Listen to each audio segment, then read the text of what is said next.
Hey, before we get into this episode, I get to debut the trailer for my brand new comedy special, Signal Noise. I hope you love it. Houston, Texas.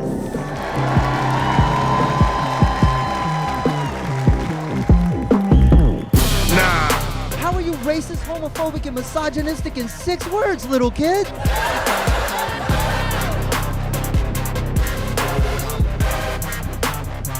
You guys are taking this way too seriously. Please give it up for my partner, Slade Ham.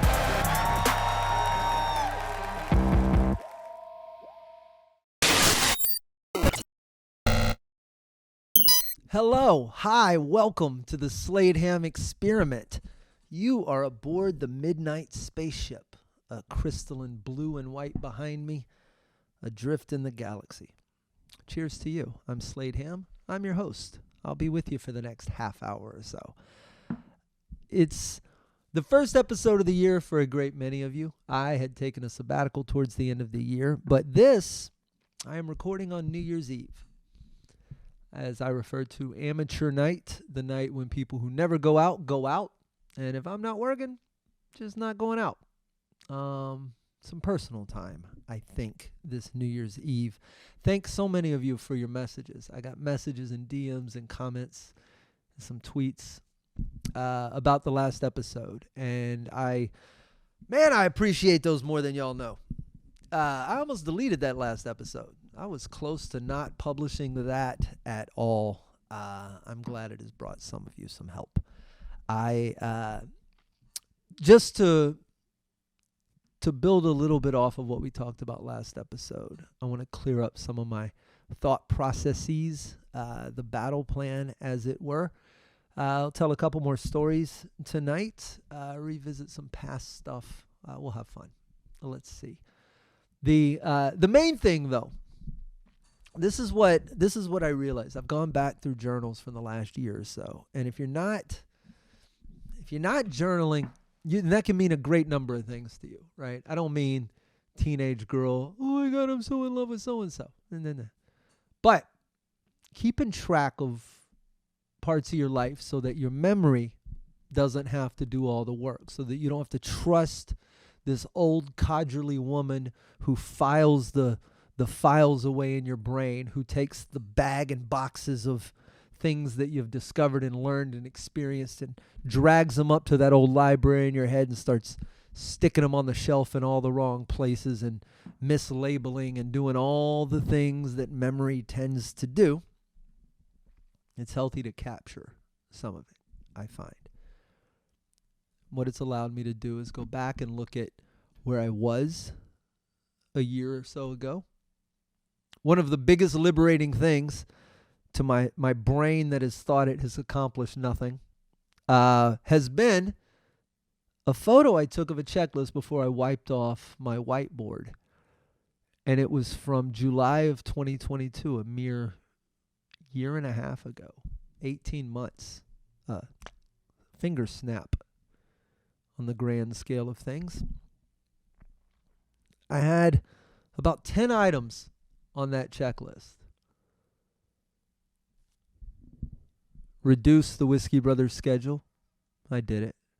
We were recording once a week, every Monday.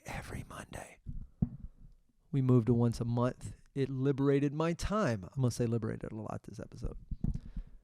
Launch solo podcast. Hey, look at us. Episode 70-something. Is this 3? Oh, my God. 70-something weeks ago. Here I am, still doing it. Why a podcast? For the many of you who go, it's so oversaturated, you shouldn't be doing a podcast. You're just wasting your energy. You're wasting your time. It's the same reason I journal. It's the same reason I write. There is great power in organizing your thoughts. Not for public display. That's why I reiterate the fact that I don't care about this audience. I'm grateful for the number of you that follow it. I'm appreciative of the responses. Some of your comments, some of your messages have helped me immensely this year. But therein lies the importance. This isn't about an audience. The stuff I make for an audience happens on stage. It's stand-up comedy. It's books. It's writing. It's what I do. But my method for organizing all of this happens to be a show like this. Groups like the Whiskey Brothers, places where I can take ideas and turn them from these raw, basic ingredients into something cooler, something better, something bigger, something with a little more form and possibly meaning. That's what this show is about. Me figuring that out. I leave the door to my office open while I have this conversation with myself, and I welcome you inside. It's all been about, have I talked about staying ahead of the avalanche on the podcast? It's how I've always referred to my ability to see imminent problems on the horizon and then pretending it's an avalanche. Out-ski it to the bottom of the hill. And a lot of that involves recognizing the rumbles, knowing what ice breaking sounds like in your life, knowing what's about to catalyze change, foreseeing some things, not in a pessimistic, paranoid way. You couldn't possibly keep up with all of that, but in developing a system of seeing patterns and of seeing things that will likely occur and preparing for them. And the reason that matters is that if you sort of think through all of the not the hypothetical, oh, this will never happen scenarios, but the real ones, the ones that might, with stand up for me, looking at my boredom with a certain lifestyle, right? Looking at the fatigue that came with certain gigs, that knowing that it wasn't going to be possible to keep all that up, I had to create a scenario where, if the worst case scenario happened, which is I never got to work stand up again, that's my worst case, right? I'm not gonna, because that is, Paul Odo, I think, made this comment on social media the other day. Someone I know did. They said that the hard part of stand up isn't writing it. It's really not. It's not even performing. It's really not. The hard part is finding enough places to perform, enough qualified stages that let you work ideas into actual objects. That's the hard part. So I, assuming that all of that was going to fail, needed a best case scenario. That's why I made the special. Because no matter what happens, the act of making the special left behind the special. The worst case scenario left me with something I'm proud of. And it's not going to be the worst case scenario. So that was the thought process. Create a win-win situation where even if everything crashed and burned, you would still have something of value. That's where I'm at. Cut out the middleman. And then you got to figure out how to pay your bills and all that stuff. But me and the universe have always danced quite well in that regard, and I'm just not worried about next year. We'll figure all this out. All right. Let's get to it. That was the other. Before I get to it, I had. You ever had a dude just snapping at you because they're in a bet? I made a comment. I don't go out. I don't do things.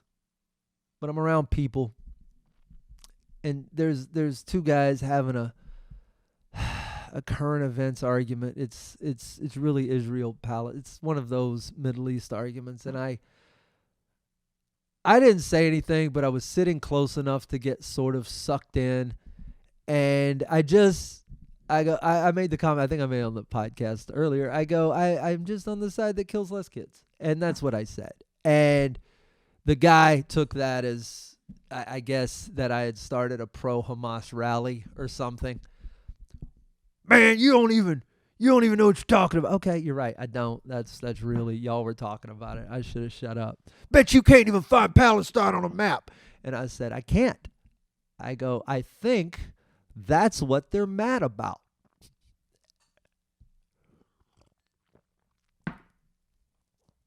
Isn't it? They just had anyway. All right. Here's what got me. I'm back on social. I don't like it. To maintain your Facebook page, you have to have your personal face. It's so ridiculous. I got to switch back and forth between them to manage one of them. I don't want to use my personal one, but I have to log into it. And when you do, it's still there. All the people you may know. Okay. They suggested to me a guy I haven't seen since I was, I think, 24, maybe. I don't know. I have to go back and remember how long it's been. Definitely 20s. And this guy was it's not a good story. We didn't end well, but there were a lot of adventures along the way. And this guy was a schemer. You know the people who always got a plan is they'll do so much work trying to get out of working. Like they'll put 40 hours a week into not working. It's incredible. I'm like, if you just got a job, you could have the money for the time you spent. I'm gonna do this. And this dude was that dude. Gonna figure it all out. And he had started a business. It was a truck washing business. And then this all comes to a point in a second. I'll tell a story about him. He had started this truck washing business where he would load all the stuff up, and then he had a trailer, and then he would fill this water tank with water. It had a pressure washer. It had all the stuff. Then he would drive to you and wash your car. And then after a while, it got to be too much for him because he would use all the water in his little container on every car. He would have to refill it. So he started going to pick up the cars and then bringing them to his house and washing them and bringing them back, which defeated the whole purpose of being a mobile car wash, right? So when I saw his picture, that's what immediately leapt into my brain. And then I remembered I had just heard a story like that recently, and I had to Google it, and it might be my favorite story of the 2010s because it's kind of like the thing with this friend. He's trying to solve a problem that didn't need solving. Have you heard of Zume Pizza? Zume? You might not have. A West Coast thing. But every place has its local pizza joints. Houston's got Star. Houston has Pink's. I'm sure your city has yours. Local, better than the regular fare. You know what I mean? Better than old crappy Domino's or Papa John's. Something local, something thick, something with some flavor in it. Some toppings. So Zume in old San Francisco, which seems to be on the uptick every day. More and more, you're getting better, San Fran, aren't you? Just heroin needles and abandoned office complexes and a disdain for self-driving cars. I know what you are, San Francisco. So Zume Pizza decides, 2015, they're going to revolutionize the pizza industry. You ready for this? You don't have to call a chain like Domino's anymore and look at your dumb pizza tracker and see when Fernando's making your pizza. Fernando has finished your pizza. Now, if Fernando's also driving my pizza, is everyone there named Fernando? Or is this just a one-man dude? Like one-man shop all by himself? I don't know. That's Domino's. You got to call. You got to put in your order. You got to wait. Zume thought, well, the time between when they make your pizza and when they deliver it seems large. Seems too long. Seems like if someone were to shorten the time between the pizza being cooked and the pizza being delivered, perhaps they might have a revolutionary new business on their hands. So they raised like $375 million. They found people. This is why I can't believe I'm not going to make money next year. You telling me I can't find enough money to make a living? I need $50,000 to make a comedy special. That's all I'm really looking for. You going to tell me that this dude raised $375 million? Here's the business plan. It sounds like something from a Wile E. Coyote cartoon. They're going to take trucks and fill them with pizza ovens. And then your pizza is going to cook on the way to your house. Some of you are probably going, no! You understand how bad of an idea this is. Now, this would be a bad idea anywhere, right? But San Francisco, known for a couple of things. I'll let you make your own list of what San Francisco's known for. Rice-A-Roni, perhaps. Trolley cars. Also, Full House. And if you remember that, remember the hill? I don't know if that was even in Full House. San Francisco is not a flat city. San Francisco is hilly. And what they found with their $375 million worth of pizza trucks rolling through San Francisco, baking away on their way to your front porch, was that most pizzas showed up exactly like you think they would. Smashed against the box. Chunks and piles of food that has been centrifugally forced to the one side of the box. Now, this is a funny story if we stop there. But Zume, not to be deterred, retooled. They also managed to raise another $70 million, I think. They got it up to $445 million worth of investment as they took their oven trucks, formerly designed to take the pizza to your house and cook it on the way. They said, well, we can't do that on these hills, so what we'll do is we will park these trucks in a centralized location, and we'll cook the pizzas in the truck, and then we'll have delivery drivers drive the pizzas from the truck in the centralized location to the customer's house. That's their new business plan, they decided. They invented the pizza place that has been around for this. Do you see all the things wrong with the world? This $445 million, you will be happy to know, thrilled, I bet, over the moon when you find out that they are indeed bankrupt.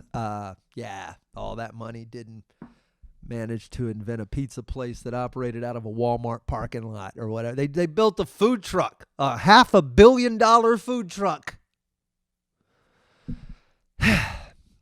So that reminded me, my former friend, that guy that Facebook suggested me, reminded me of this. And then that reminded me of another story with this guy. And this was, I always talk about how I came up in Southeast Texas, a little town called Beaumont. And it was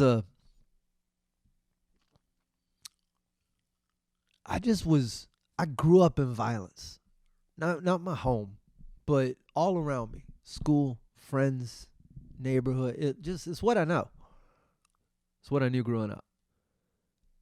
And I was out with two of my friends at the time, one of which has stayed one of my best friends. We talk intermittently throughout the year. He has helped support projects that I have done. I have helped raise his kids. We're just tight. He's a good person. He's a great person. The other guy, this guy, the Facebook guy. We're out one night, I remember, at a pool hall. And I think we were there because I wanted to beat up the dude who was dating this girl I liked. Stupid. Not beat him up, but like he had been mistreating her and I was all in superhero mode. Anyway, I call my friends. Come on, let's go down to Corner Pocket. We're going to fight Derek. Now, we get down there. There's no dude. The dude I'm looking, you know what I mean? This is the 90s. This has to be 90, 97 maybe? Point of reference is important. No way to find out where people, I had heard a rumor he might be at this pool hall. And then we drove, and there was no way to find out. So there's one friend. I haven't decided what I'm going to change his name to. That's why I'm not giving it a name. Let's call him Dave. Dave. No, let's not call him Dave. I have a real friend, Dave. Let's call him Joe. I don't think I know any Joes. Do I know any Joes? I currently have any good Joe friends? I know a few. Keep it generic. Joe has a cell phone. So we go outside the pool hall. We're standing out in the parking lot. And this parking lot's there's a strip center, but we're on the back side of the strip center, so there's not a lot of street traffic. We're just in the parking lot. And Joe pulls out this cell phone. He's going to try and call somebody and figure out where this dude is. And it's like a 90s cell phone. I don't know where I think it's his parents or something. 90s cell phone. So he pulls this bag out. And I mean, it's like a suitcase. It's like an Iron Man suit. He has to open it up. Pull, and then you pull out the phone, and then you got to sling this thing over your shoulder. You got to raise this antenna up like the school flag in the morning. It's like you're on Stranger Things. It's up in the air. You look like a G.I. Joe man. You got to put one foot down, angle the antenna. This thing it's a technological marvel. I think it costs $84 a minute to use. And he pulls it out. He gets it all set up. I guess it connects to the satellite or the moon or whatever these phones did at the time. He's trying to call operator. And his car pulls up. And these three dudes get out. And I remember, I knew one of the dudes. There were three of them. One of them was a little tiny dude. And one of them was like middle size. They were like the three bears for sure, like Goldilocks and the three bears. The middle one had like a big upper body, but then the little bitty chicken legs. And then the third dude was this big bear looking dude that I had gone to middle school with. Holland was his name. I'll say his name because he stole my phone. That's what happened here. And these three dudes sort of roll up. Joe's on the phone trying to make the call. And you just know. You can sense it. The big dude, who I knew, but I don't think he remembered me, goes, "That's a nice phone." And when no one compliments your stuff. Certain places they do, but in certain places, if you get a compliment, you're just about to get your stuff stole. That's a nice phone. I was like, we about to get jacked. And these dudes had lined up sort of in front of us. I was the smaller of the three. Joe was kind of tall. My other buddy, my good friend, he's a middle-sized dude. I'm over here just skinny, smoking a cigarette. I got my hat on backwards. I'm just waiting to see what's going to happen. When I turned my head, my hat flew off. And I went, the fuck? I turned around, and the little dude had jumped up and popped me. And it was so soft, like my hat just fell off. I really didn't even know I got hit. And this is feisty me. I remember lunging forward, and I wrapped that dude's neck up so tight. I just had him pulled in, and I was trying to, like, get an assessment of the situation. And when I looked over, my boy, my dude, middle bear, was laid the fuck out. Face down, hood of the car. That middle dude had one punched him so hard. I mean, like, he was, and it's not a joke, literally for the next week was drinking out of a straw. Like, they didn't wire his, but he jacked him up. So he's out. And the other dude, the Joe, it's his phone. He has tried to lock himself in the car. He ran in real quick, tried to shut the door, little selfish bastard. He wasn't going to have this fight with it. We were trying to stand up for ourselves. It was his phone about to get stolen. He ran in, tried to shut the door, and the big dude jammed him up and like slammed his leg in the door. He ended up like, it didn't break his shin, but it busted it up. And the middle dude, little chicken legs, was coming running at me because I had his boy, and I kicked him in the kneecap, and it kind of went backwards, and then I threw his boy on top of him, and then I pointed at the big guy, and I was like, "Man, I know you. I know your name, man. I know your name." And then he got spooked. He was like, come on. And they dragged that dude with his broken leg out and the choky guy, and they got the car. They sped off with the phone. And we called the cops, right? Here's what happened, blah, blah, blah. And I guess tech was so new, no one knew how cell phones worked. So the cops just called the cell phone. And this wasn't now where it shows up Houston Police Department or the actual this is old technology. Like if it rang, you would answer it like a mystery. What? How is this ringing? And they go, hello. And the cop goes, is this so-and-so? And the guy, there's like a long pause. He goes, who's this? And you hear the cop go, this is Officer so-and-so for the Beaumont Police Department. We just need to get this phone back. And you just hear the dude go, oh, shit. And then the cops he was at his mom's house. It was, but man, that's a nice phone. Anybody says that to you, leave. Man, that's a nice bike. You about to get your bike stole. That's how it works. That phone must have cost $6,000. I don't even know how they got it in the car. You had to, you know what I mean? It's an old phone. It's like moving a new TV. Those things were huge. All right. What else? Anything? I'm happy. I'm done with the year. I've got a brand new show happening at the Houston Improv January 10th. You can come see it. It's easy. Just buy a ticket. I'm there. Paul Odo is with me. Trey Tutson is with me. And I hope you enjoyed the trailer at the beginning of the film. I will at the beginning of the episode. That will be just around the corner as well. So many good things in my world. I'm excited. I'm happy you're here. I'm happy you're with me. I hope you're building cool stuff too. Get in touch with me. I have a mailing list, a newsletter. It's a mailing list, a bad word for it. Newsletter, though, that goes out twice a month. And it's just cool tips from me, things I'm interested in. Lots of stuff happening in my world, but not very promotional, sort of more helpful. Go to sladeham.com. Should be a pop-up. You can sign up for it. I think you get a free copy of my book if you do. I keep in touch with everyone in the comments, so do it there. And I will see you again in 2024. Lots of cool stuff for us to commune about. Cheers. I'll see you on another episode.